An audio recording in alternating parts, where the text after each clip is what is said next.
Got it. So if a constituent were to walk up to me and say, look, I'm thinking about doing solar, then would I have them contact the department of your department, or do they just call the number they see on TV? So they can contact. There's a number of different ways that can happen. Our solar provider, Grid Alternatives, conducts extensive outreach in the various areas that they serve. Another mechanism is they can certainly contact the department, and we can refer them to our provider, just like we would do for any of our services that we offer, and they can get additional information on that. I think there is one. One clarification that I would like to add, and that is, these services are limited to low-income homeowners. So that is a qualification and a requirement, to enroll in the program, at least for the solar component of LIWIP. But again, there's multiple ways that they can enter the program. Got it. And I'm sorry, I don't know if you said this in your opening statement, but how many families have been utilized this service? For the solar? Overall, the weatherization. So I imagine solar ties into that. Yes. So it's approximately 2,000 households to date. And again, these programs have been in effect for a variety of for various different time periods. But our solar started the beginning of the calendar year of the 2015 calendar year, and weatherization didn't come online till probably the last quarter of the 2015 calendar year. So those programs are early in their implementation. Okay. And now I'm assuming we're ramping up those numbers, or yes, this is all based off of, I'd imagine, funding. So those numbers are a reflection of both, So we have entered into contracts for the dollars that we received in the 14-15 appropriation. And again, the programs are just ramping up. So these numbers are part of, I would call them the ramp-up phase of our program. This calendar year is probably when the programs will hit their productive stride, and we should see definitely increase in services, projects, and expenditure. Got it. Thank you. Appreciate that.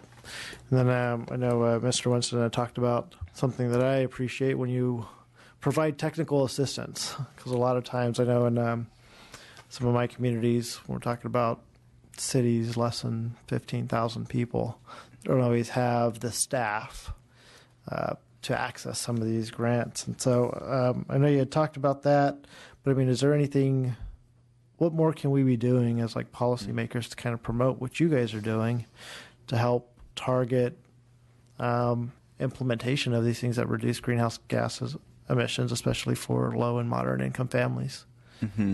It's a very excellent question, and thank you again for raising that. I'd say a few things. I think through the technical assistance pilot project that I described earlier, and I'll just go to the next level of detail here. We really are learning and trying to learn what works best. We funded 3 regional contractors, so and it's all they were awarded earlier this year in Southern California. It's the Southern California Association of Governments. In the San Joaquin Valley, it's the San Joaquin Council of Governments, and then ELP advisors covering the Bay Area and other parts of the states. Again, these are based on just those 68 applicants for the first round of AHSC. And under each of those primary contractors, they have 3, 4, in one case 5 subcontractors who are really community-based organizations who not only have a knowledge of the community and working through what are really complicated processes. Forget about the application to the actual program, but thinking through a transit-oriented development where you have housing, substantial, streetscape improvements. You're trying to link up jobs, training, and other programs to improve the community. It's not an easy task, and a lot of the times, on the ground, part of the effort on the outreach front that that SGC tries to facilitate is partnerships. Before you can even get to, I think, providing the type of assistance that our third parties are meant to provide for applying, we've got to do we've got work to do with regard to facilitating partnerships and getting folks to talk together who may not have always talked with one another. Looking at, for instance, transportation projects as transportation projects and housing as housing. How can we facilitate those partnerships to get at what was described earlier, which is this transformation. So we're on the ground. What that actually looks like, I can just describe what we did earlier this week, where we're sitting down with our third-party contract providers like Southern California Association of Governments and their 5 different subcontractors. We are sitting down with local officials and folks who have applied in the last round, and everyone who wants to come can come in a workshop-style format to learn about the program. And then after a sort of big presentation, it is one-on-one consultations, walking through and understanding what the priorities are of a specific project. And this is a place-based sort of undertaking where each community we know is different and has different needs, and so it's going to be iterative. I'll say one other thing, just to we know is an issue, which is we're talking about folks who've already come to the table, right? Folks who are applying to projects, and they know how to apply to projects. You could say that there's even another group of folks who maybe they aren't even aware of any of the programs, and there's even more to do on the education and outreach front. And so that's an area that we're also looking at, and I'd say that there's certainly more to do. So maybe you could say that those communities who have already applied are kind of 30 miles per hour or so, and then there are those who are kind of closer to maybe below 30. Got it. No, I appreciate that, actually. One of the things I saw that really piqued my interest, because I had some legislation related to it, was the governor's proposed budget. I think the Strategic Growth Council had $100 million towards projects in the top 5% of disadvantaged communities. And what you're looking at is a whole regional impact, right? And so I think there's a lot of potential there. And you also mentioned like a bunch of partnerships, and you also mentioned ag land, and I have some of those discussions happening in my own backyard where, are we preserving the Williamson Act versus building large solar projects? And so how are you guys tied into that? Because I know you mentioned it, but I don't know exactly how the Strategic Growth Council interjects in those types of discussions, just regional discussions like that. I know you said you fund some of the regional partnerships already, but correct. Does it go beyond just funding those projects?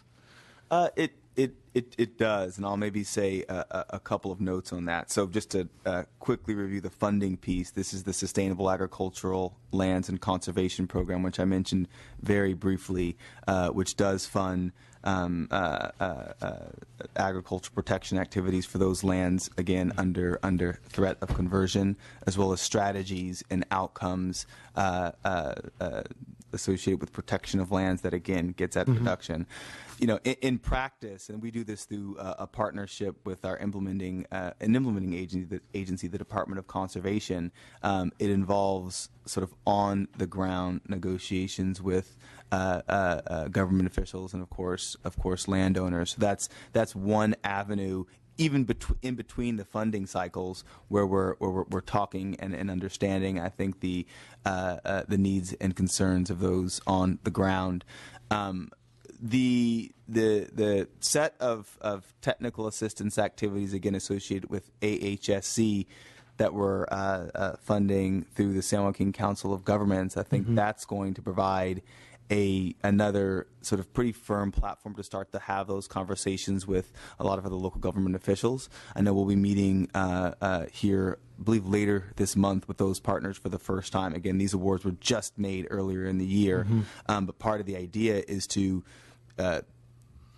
structure what makes the most sense with regard to not just partnership facilitation, but identifying those priority areas that could result in projects.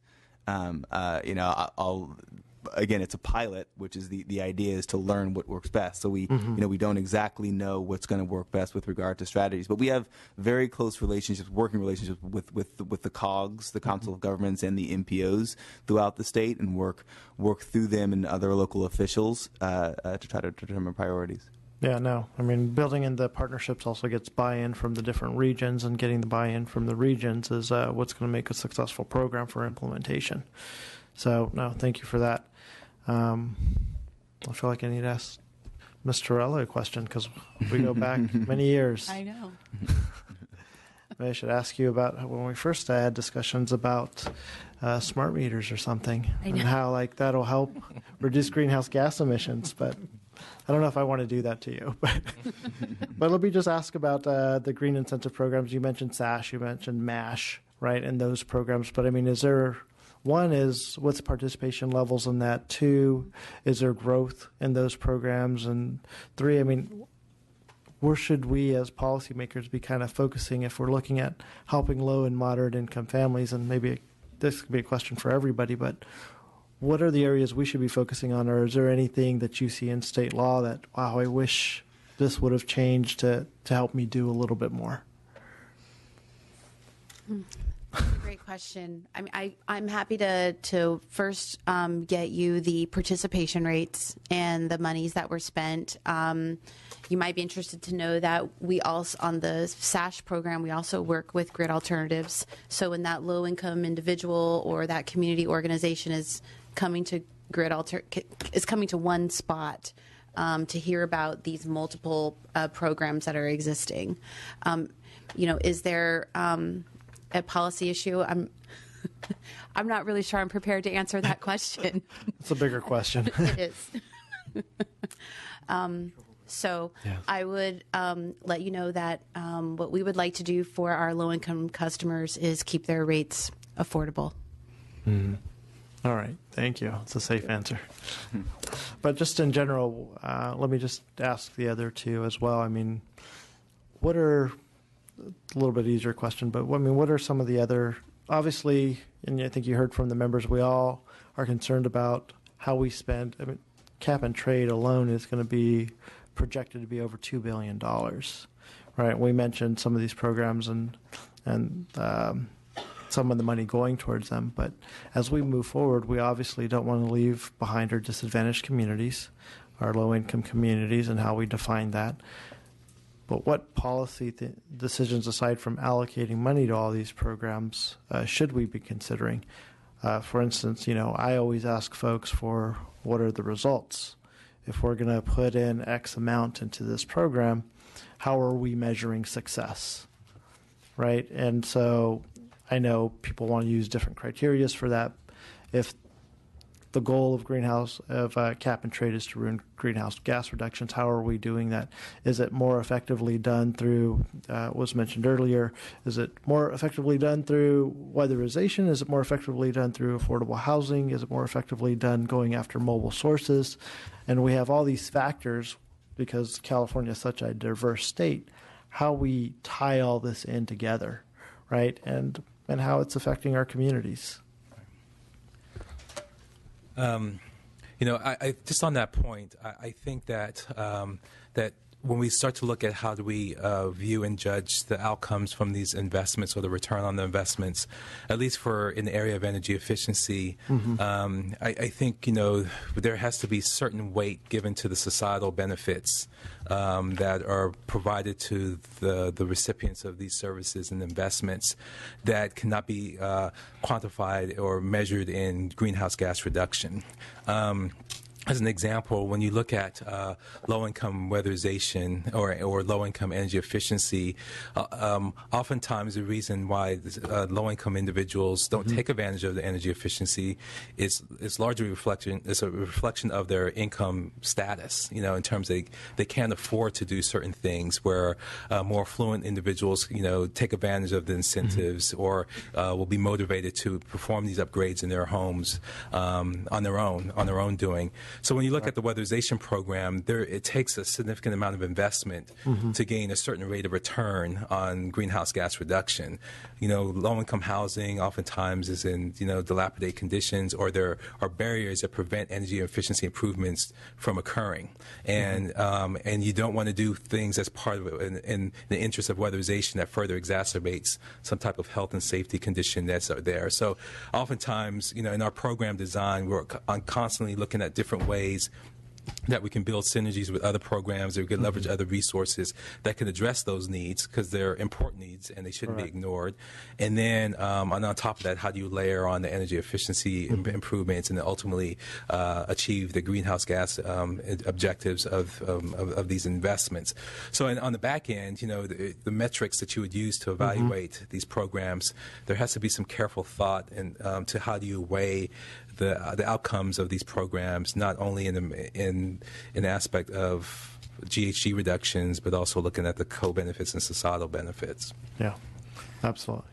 I'd maybe just add and echo some comments that were made earlier on the previous panel with, one, really point to the investment plan that was recently released by the Governor's Office and Department of Finance in cooperation with a number of agencies, of course, including ARB, with from a kind of a bigger picture policy perspective, with regard to the governor's climate goals or pillars, the focus on disadvantaged communities, as I think seen in the budget proposal, as well as better integration and provision of multiple benefits through the programs, as seen as in some of the funds, including Chair Salas, which you mentioned earlier with regard to transformational climate communities. Correct. So I'd say that maybe initially, and then second, wouldn't want to get ahead of what my colleagues, Ms. Marvin and Mr.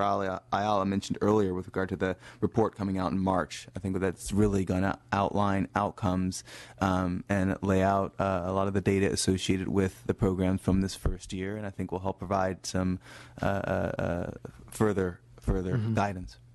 Okay. No, I appreciate that, and I know some of the things when we're looking at some of these programs, we'll have multi-year benefits, right? For instance, if I change my refrigerator from an old refrigerator to a new one, I'm not getting rid of it in year 2, year 3, year 4, year 5. So let me say thank you. Appreciate you guys being here and for your comments and joining us for today's hearing.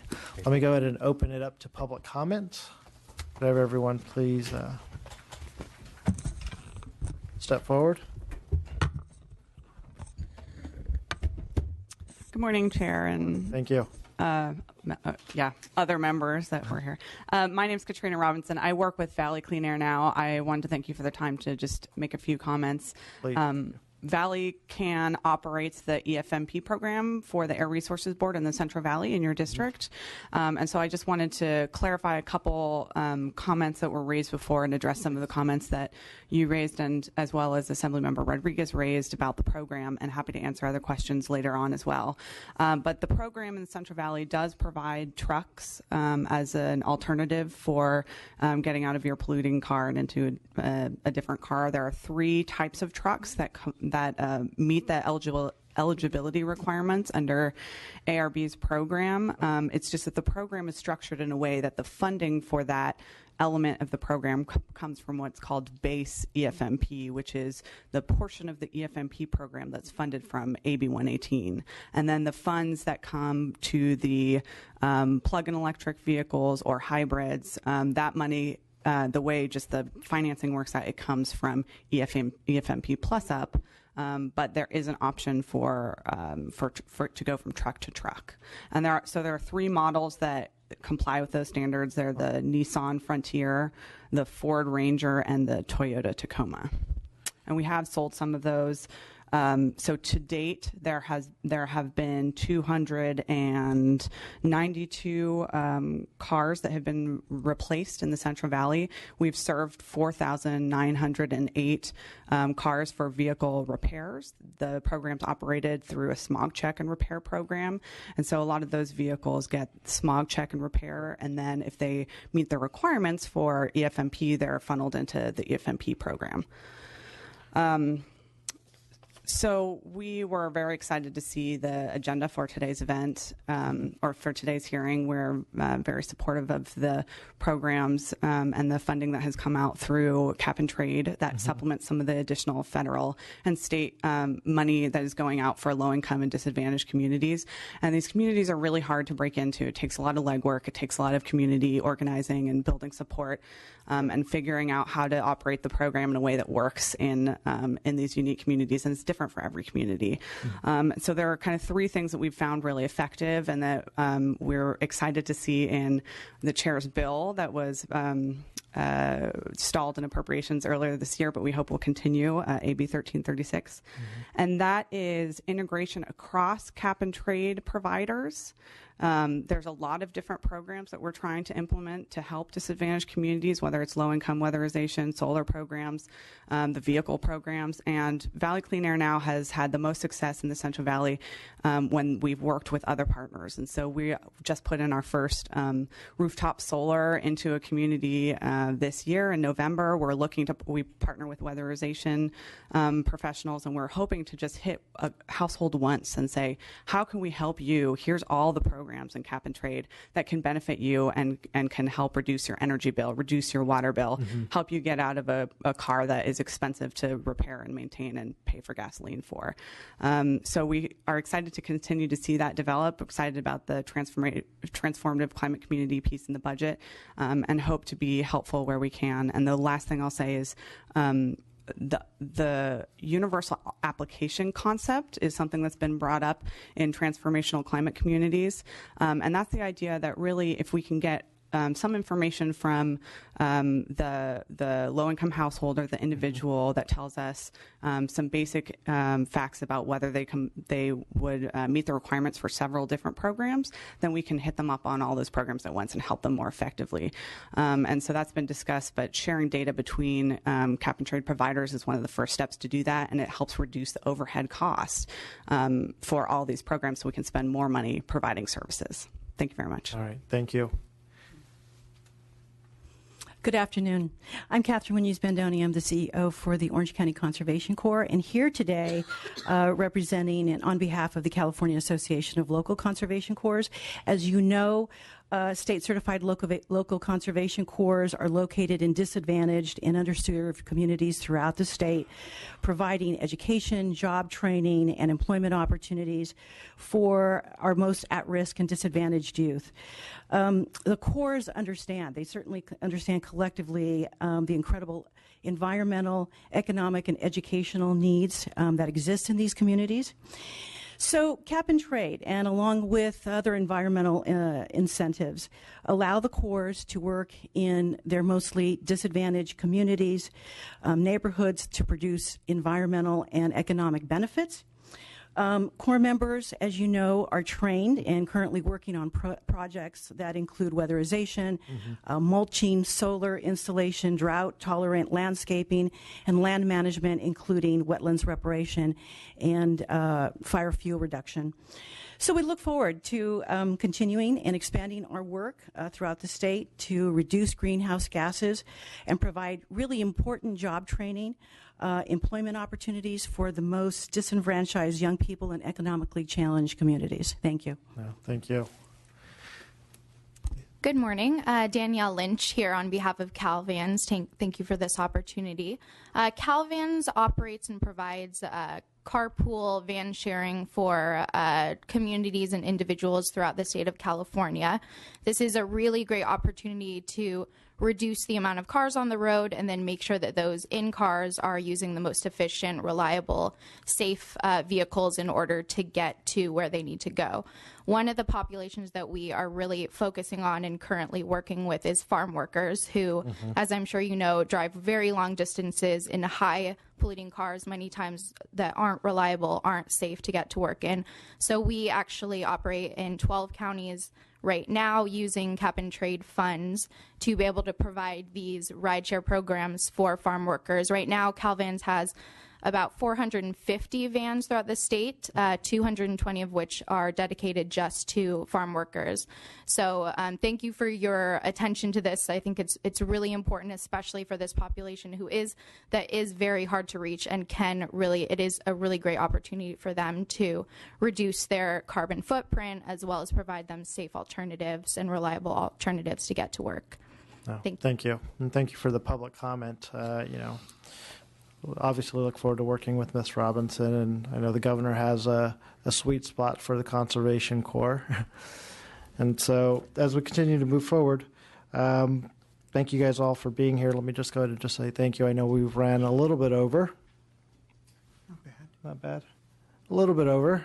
But let me first, just in conclusion and wrapping up, this is an area that we're going to continue to talk about, I know, especially in the Democratic caucus as well. We keep focusing on how are we helping the most disadvantageous? Are we making sure that funds are going towards actual results and reductions, and how are we doing that, and what's the best way to do that? So moving forward, especially when plans are being presented for the legislature, especially for funding, you should anticipate those questions in advance. I know last year was part of the Cap and Trade Working Group. We've talked about that a lot as well, and those are the discussions we're having, is how do we get the most bang for our buck? Which are the ones that are most effective, and are they actually being targeted towards the most disadvantaged communities?